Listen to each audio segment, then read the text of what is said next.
terduga pelanggar masih dapat dipertahankan untuk tetap berada dalam dinas Polri.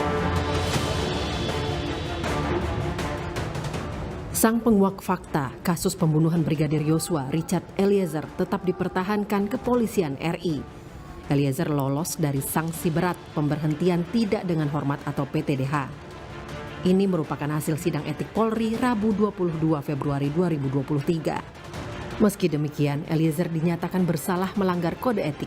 Dalam sidang yang digelar selama sekitar 7 jam, Baradae mendapatkan sanksi demosi atau pindah ke jabatan lebih rendah selama setahun, yakni Kesatuan Pelayanan Mabes Polri atau Yanma Polri, setelah menjalani pidana penjara.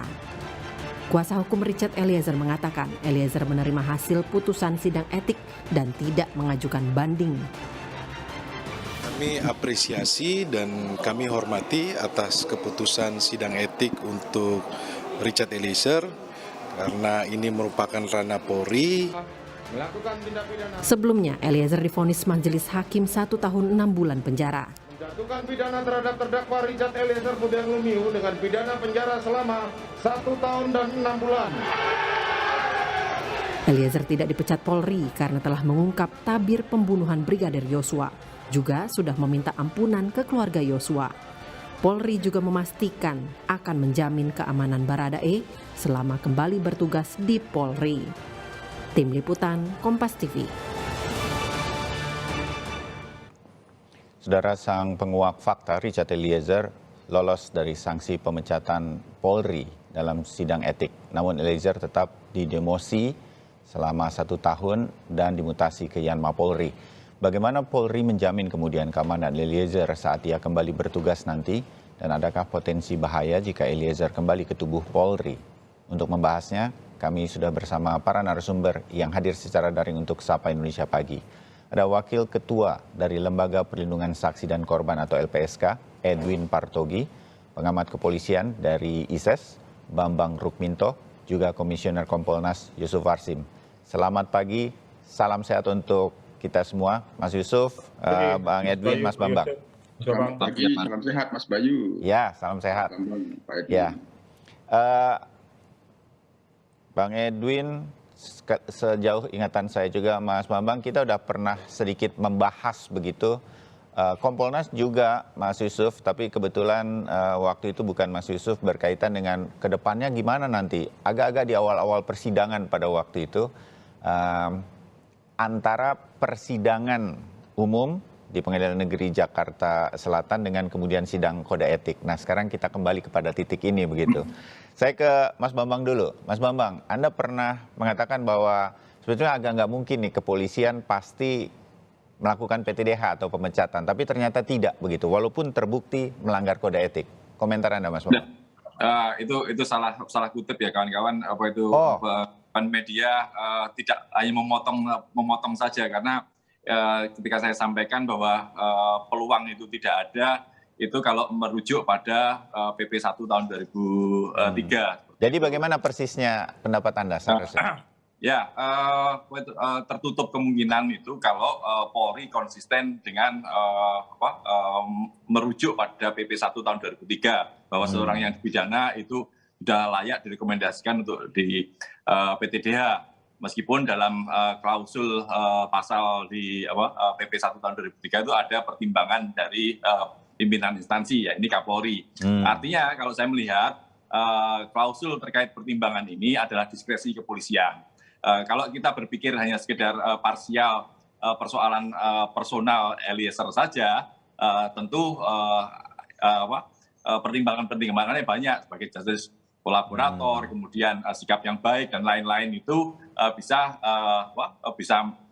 menjadikan bahan pertimbangan untuk tidak di PTDH.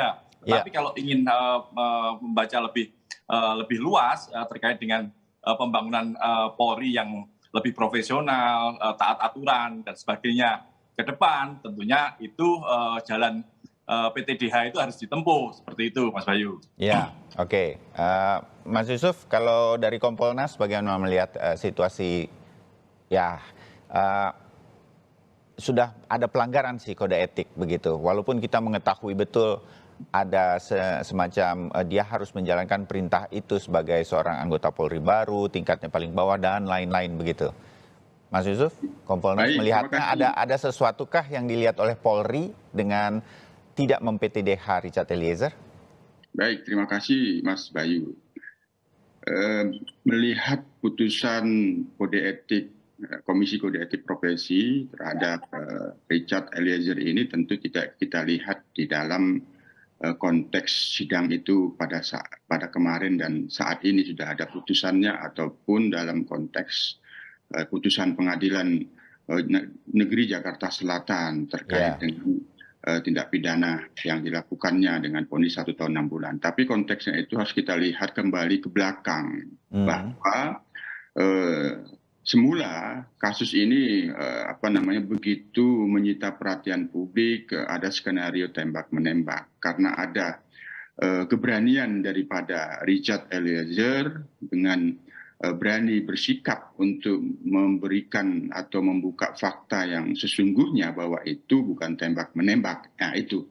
Jadi ini yang kami lihat, yang sebelumnya sudah kami kemukakan di dalam pembicaraan dalam media ini juga dengan waktu lain. Nah, hal-hal ini tentu sangat penting untuk dikonstruksi. Nah, kita melihat bahwa dalam pertimbangan Komisi Kode Etik kemarin itu cukup terlihat setidaknya ada 8 pertimbangan hukum di dalam putusan tersebut sehingga dalam pertimbangannya itu masih mempertahankan Richard dalam kedinasan Polri. Jadi itu dalam pertimbangan hukumnya. Nah kalau amarnya sendiri kan yang bersangkutan diberikan sanksi etik melakukan perbuatan tercela dan sanksi administrasi demosi mutasi 1 tahun.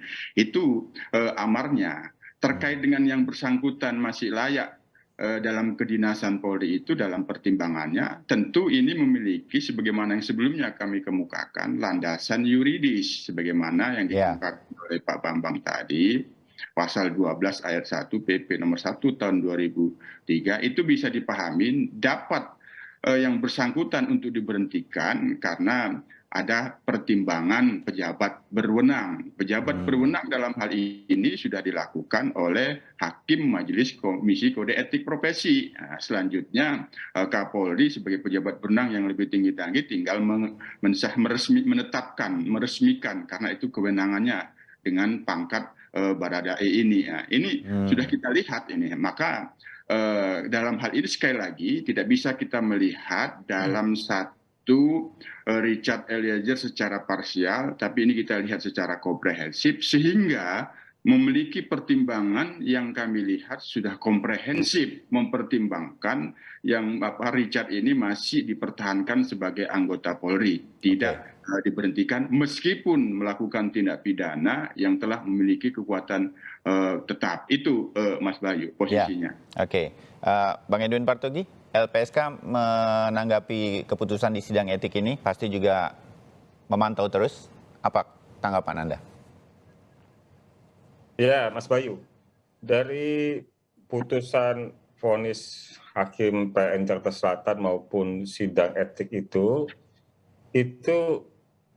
dapat dilihat bahwa Richard Eliezer ini mempunyai 2 mahkota yang selalu dibawa. Satu mahkota itu adalah status justice collaborator. Di situ ada kejujuran dia, ada bantuan dia untuk membuka perkara. Satu mahkota lagi karena dia sudah mendapatkan pemaafan dari keluarga. 2 hal itu menjadi pertimbangan baik di vonis Pengadilan Jakarta Selatan maupun dalam sidang etik. Tapi di sisi lain kita melihat bahwa dari putusan sidang etik itu ya bahwa Polri juga memahami perbuatan Richard itu karena keterpaksaan. Di sisi lain juga memberikan kesempatan kepada Richard yang masih muda untuk meniti karir. Ya.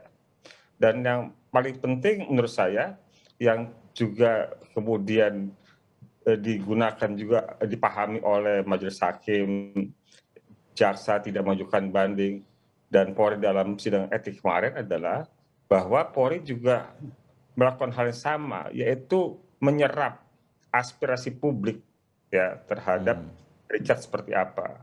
Jadi kami melihat putusan sidang etik ini sesuatu presiden yang baik ya bukan hanya bagi justice collaborator ketika dalam proses pidananya, yaitu ada penanganan khusus dan pemberian penghargaan, tetapi di luar proses pidana juga ada kesempatan, ada jaminan atas pekerjaan. Ya. Jadi ini satu hal yang patut diapresiasi ya.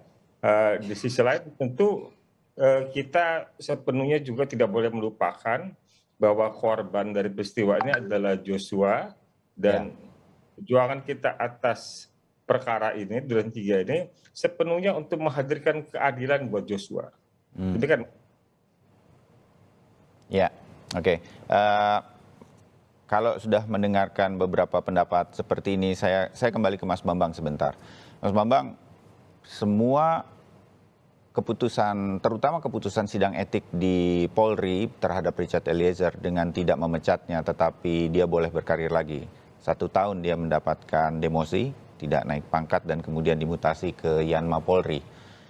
Bagaimana agar bukan saja publik, tetapi terutama kepolisian juga bisa mengambil, kalau saya bilang kan tetap ada sisi pihak keluarga misalnya. Kecewa juga karena Eliezer kok tidak dipecat. Kan dia telah melakukan eksekusi di titik itu. Tetapi kita kemudian melihat berbagai pertimbangan termasuk yang dihadirkan oleh Anda semua pada pagi hari ini. Kita juga mengerti sedemikian rupa, tapi bagaimana kita bisa mengambil manfaat yang baik dari apa yang diputuskan terutama dalam sidang etik Polri ini. Menurut Anda, Mas Bambang? Ya, harus ada konsistensi ya terkait penegakan aturan di kepolisian ini.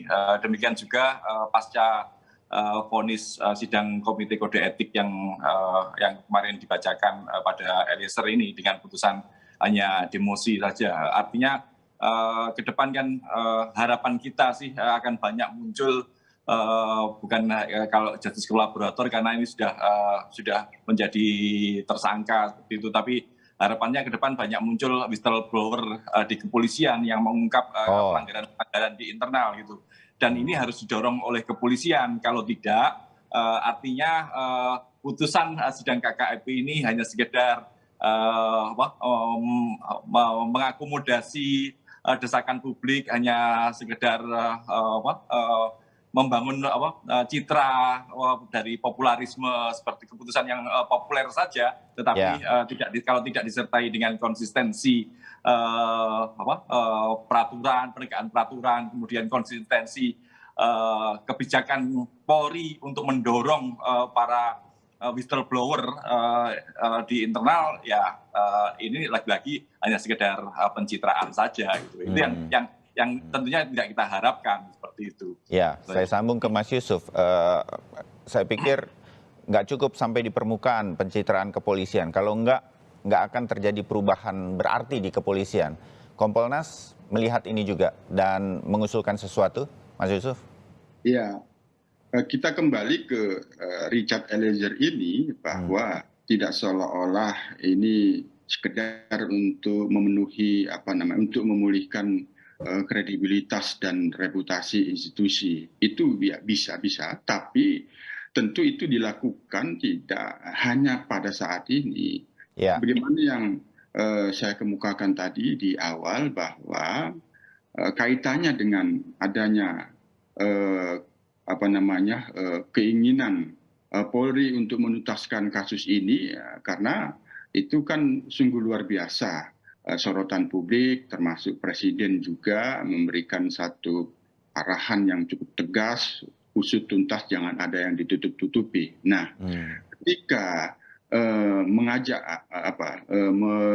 mengajak Richard Eliezer untuk menjadi justice collaborator ini, itu sesungguhnya sudah terlihat sebuah itikat yang sungguh besar dari pihak Polri sendiri untuk mengembalikan citra, kredibilitas dan reputasi institusinya, sehingga dalam pengungkapan kasus ini dengan mengajak Richard Eliezer untuk berani mengungkapkan apa adanya, fakta-fakta yang sesungguhnya dan kejujuran, itu sudah merupakan awal daripada bagaimana Polri berkeinginan kuat untuk mengembalikan kepercayaan masyarakat terhadap Polri. Itu. Yang kedua, tentu dari peristiwa ini tentu kita harus mengambil satu pelajaran yang sangat penting bahwa dalam situasi apapun yang itu setiap anggota Polri yang sekarang sudah diperankan oleh Richard Eliezer adalah tetap berani untuk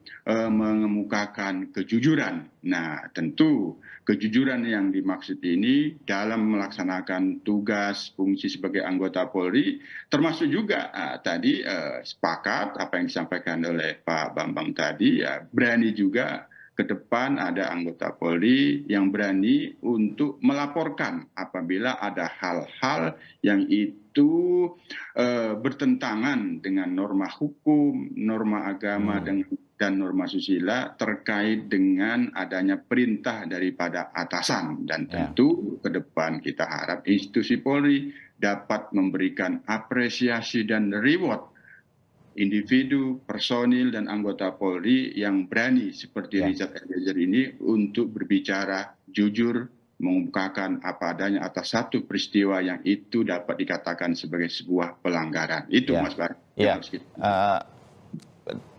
Mas Yusuf, bagaimana juga agar tidak lagi ada Richard Eliezer lain dalam titik dia harus menjalankan perintah dari atasan. Padahal perintah tersebut bertentangan dengan apa yang kemudian kita sebut sebagai hukum di negeri ini, dengan kemanusiaan dan lain-lain. Nah, bagaimana kepolisian nanti membedah ini sedemikian rupa sehingga tidak perlu muncul Richard Eliezer sejak awal begitu.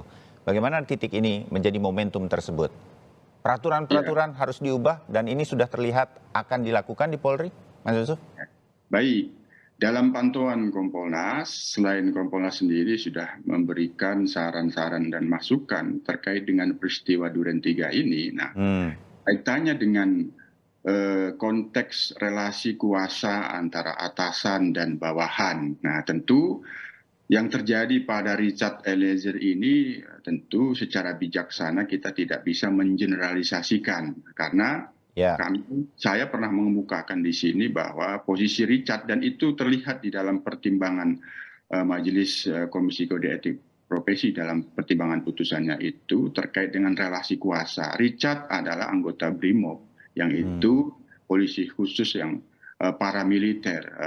Garis komandonya cukup kuat gitu, garis perintahnya cukup kuat. Seorang Tamtama yang berpangkat Barada itu, saya yakin sebagai anggota BRIMOB yang bersangkutan cukup kuat di dalam memahami perintah yang itu tidak dalam satu kesempatan dan ruang, bahkan kompetensi yang bersangkutan untuk bisa menafsirkan perintah A itu ditafsirkan perintah B. Nah, itu sangat berbahaya bagi seorang anggota BRIMOB ketika menghindari perintah itu. Nah, di luar itu kita tidak bisa menjeneralkan, hanya di dalam peraturan kode etik profesi itu sesungguhnya relasi kuasa itu antara atasan dan bawahan itu sudah diatur. Sebagai atasan normanya itu larangan, dilarang memerintahkan yang bertentangan dengan norma hukum, norma agama, norma kesusilaan. Bagi anggota sebagai bawahan, normanya itu wajib menolak perintah atasan yang bertentangan dengan hukum, agama, dan kesusilaan. Nah, ke depan kami sudah memberikan beberapa masukan, perlunya adanya instrumen yang lebih jelas bagaimana seorang bawahan untuk bisa memiliki keberanian untuk melaporkan bahwa yang mendapat itu perintah tidak sah. Tapi dalam konteks sebagai anggota BRIMOB, ini juga kami tentu akan memberikan masukan karena pelaksanaan relasi perintah dan menolak perintah ini tentu ada instrumen lain bagi anggota polisi yang itu anggota BRIMOB. Karena sekali lagi di BRIMOB itu paramiliter garis komandonya itu lebih kuat daripada anggota polisi yang bukan ada di BRIMOB. Nah, dalam kasus Ricky itu adalah Bintara. Dia sesungguhnya masih di atas daripada Richard. Kami pandang yang bersangkutan itu memiliki ruang atau kemampuan untuk bisa menafsirkan lain karena sesungguhnya relasi kuasa menolak perintah dan dilarang menyampaikan perintah yang bertentangan itu, ini perlu ada instrumen yang lebih jelas memberikan jaminan. Meskipun Mas Bayu di dalam kode etik profesi, pelapor itu wajib dilindungi atasannya, katakanlah atasnya Ferdi Sambo, itu wajib melindungi pelapor. Tapi instrumen inilah barangkali, dan ini sudah kami berikan masukan untuk dilakukan pembenahan agar itu memberikan jaminan dan reward bagi anggota yang berani melaporkan, mendapatkan perintah yang bertentangan dengan hukum, agama, dan susila. Itu Mas Bayu. Ya, oke. Kita harus jeda sebentar untuk kemudian menyambung diskusi ini. Saya ingin kepada publik yang kemudian sempat mengatakan, waduh kalau Richard Eliezer tetap di kepolisian, amankah dirinya? Mungkin Bung Edwin Partogi punya jawaban-jawabannya seberapa jauh mengenai hal ini. Tetap bersama kami untuk mengikuti lanjutan diskusi ini. Ya, saudara, kami lanjutkan diskusi kami berkaitan dengan hasil sidang kode etik di Polri untuk Richard Eliezer. Masih ada Bambang Rukminto, pengamat kepolisian dari ISES, Institute for Security and Strategic Studies. Kemudian ada Edwin Partogi, Wakil Ketua LPSK, serta Yusuf Hasim, Komisioner Kompolnas. Bang Edwin, banyak publik mengatakan aman nggak sih Eliezer tetap di kepolisian? Dan sekalian, memang mau tetap di kepolisian atau nggak Eliezernya, sebetulnya Richardnya? Bang Edwin? Ya, tentu Eliezer tetap ingin di kepolisian ya, mengingatkan dia 3 kali itu mengikuti tes hingga kemudian diterima menjadi Brimob ya. Iya.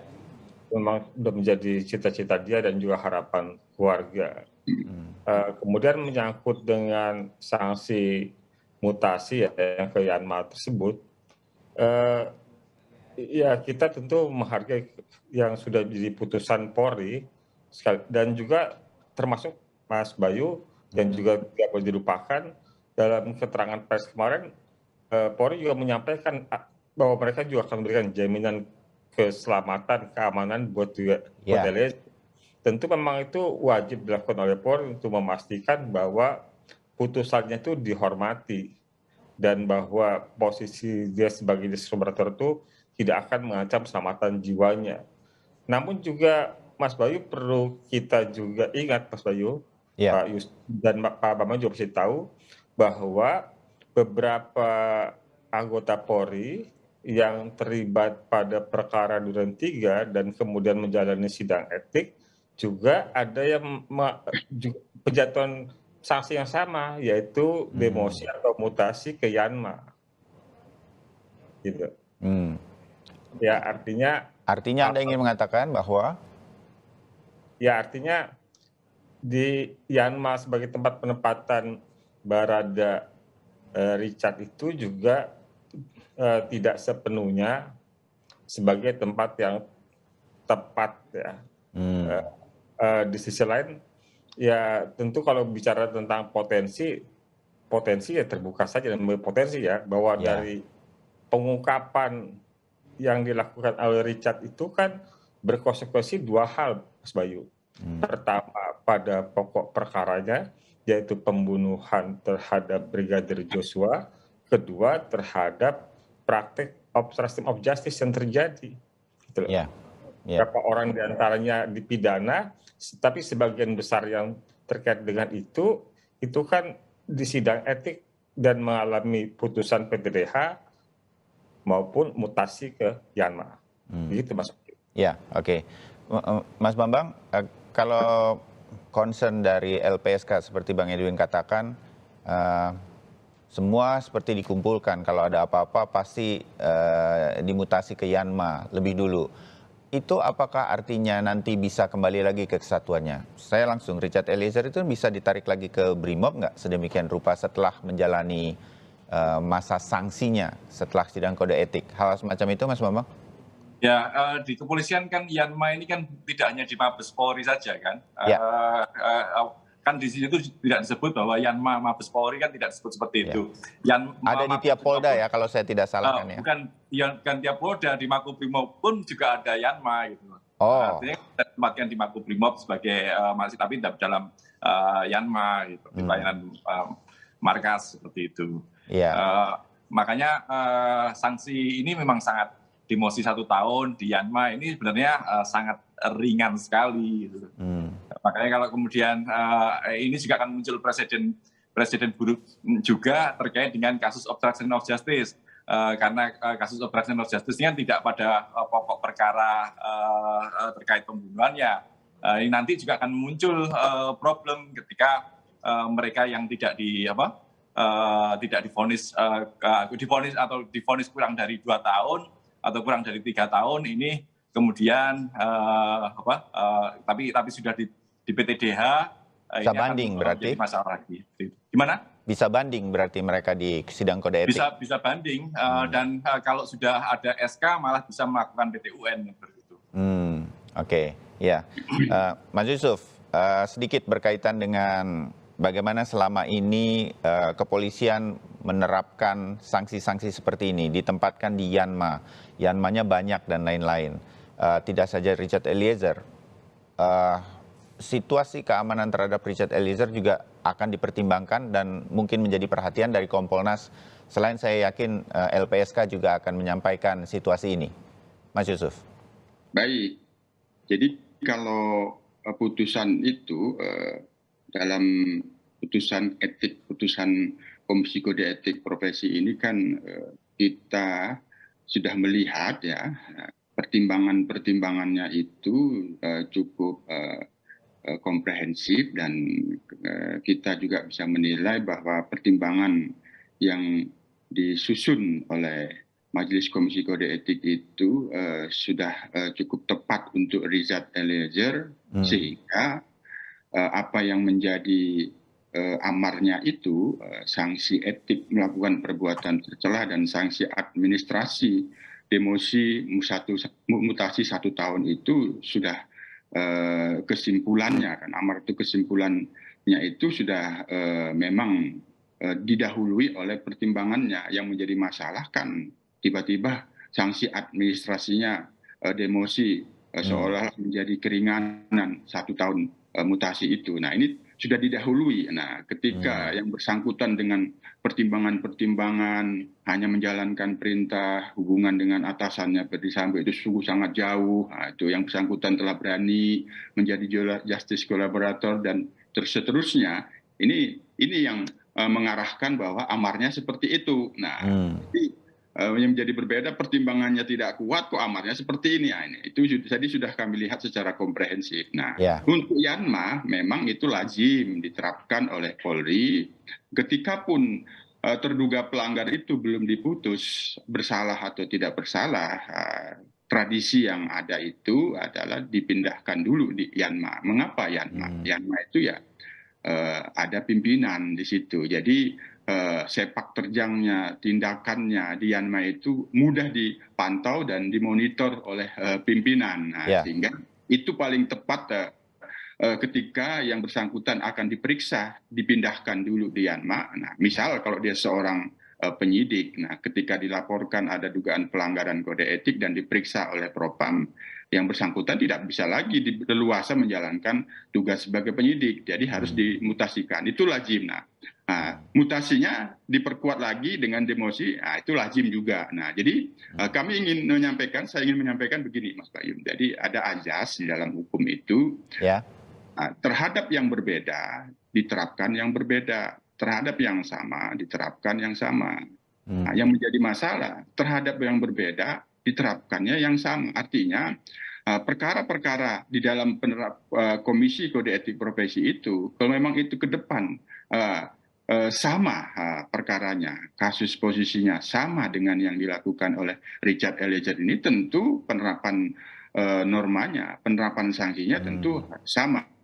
Nah, kalau itu yang berbeda, tidak bisa diterapkan yang sama dengan Richard Eliezer. Nah, jadi berapa tahun mutasi demosi 1 tahun, 3 tahun, dan tentu itu akan dilihat bagaimana penerapan norma-norma terhadap terduga pelanggar. Nah, kami sangat dalam hal ini mengapresiasi dan sangat memahami putusan Komisi Kode Etik Profesi itu dengan sanksi administrasi demosi 1 tahun mutasi. Nah, nanti ya kalau sudah selesai menjalani demosi 1 tahun mutasinya itu, yang bersangkutan normal kembali sebagai anggota BRIMOB sebagaimana sebelumnya. Kira-kira seperti itu, Mas Bayu. Jadi 1 tahun mutasinya. Ya. Ya, terbayang. Bang Edwin, sedikit saja, saya menyambung concern publik begitu. Perlindungan dari LPSK kan diperpanjang, berarti apakah ini selama nanti masa sanksi berlaku dari Komisi Kode Etik di kepolisian ini, LPSK masih akan terus sedemikian rupa mengawasi, walaupun mungkin sekarang tidak melekat, tetapi tetap melakukan pemantauan terhadap Richard Eliezer. Bang Edwin? Sampai sekarang masih melekat, Mas Bayu. Ya. Jadi kami masih berada paling dekat dengan Eliezer di tempat penahanannya, gitu. Dan itu masih akan berlangsung sampai dengan 6 bulan ke depan ya, karena priorisasi perlindungan LPSK itu selama 6 bulan dan akan dievaluasi, termasuk juga karena perlindungan itu sifatnya voluntary, sukarela. Jadi pihak yang membutuhkan harus mengajukan permohonan perpanjangan perlindungan kalau masih membutuhkan. Dan kemudian kalau seandainya kemudian nanti setelah menjalani pidana, Eliezer masih membutuhkan perlindungan dari LPSK, tentu juga akan kami lihat ya, perlindungan seperti apa yang tepat, apakah perlindungan fisik. Kalau perlindungan fisik ada macam-macam, Mas Bayu. Ada perlindungan fisik yang melekat, ada sifatnya monitoring. Kalau monitoring kan kami bisa memantau CCTV, bisa menugaskan petugas kami untuk memastikan pada waktu tertentu keadaan dari terlindung kami. Jadi hal itu masih bisa kami lakukan sepanjang memang dari sisi terlindung atau pihak yang membutuhkan itu masih membutuhkan perlindungan yang dilakukan oleh LPSK. Begitu, Mas Bayu. Ya, baik. Kita terbatas waktu, masih banyak sebetulnya yang saya ingin sambung-sambungkan karena hari ini juga akan ada sidang vonis sebetulnya terhadap para terdakwa untuk kasus obstruction of justice terhadap pembunuhan Brigadir Joshua. Tapi mungkin lain waktu, Mas Bambang, saya minta lagi waktunya untuk khusus berkaitan dengan ini. Pagi ini kita cukupkan. Harapan kita sejak kasus ini mencuat dan kemudian disidangkan, ada perbaikan di Kepolisian Republik Indonesia. Mungkin momentumnya adalah dari sosok Richard Eliezer yang harus kita jaga momentum ini untuk pergerakan yang positif di Kepolisian Republik Indonesia dan kita terus memantaunya. Terima kasih Bang Edwin, terima kasih Mas Yusuf, terima kasih juga untuk Mas Bambang. Terima kasih.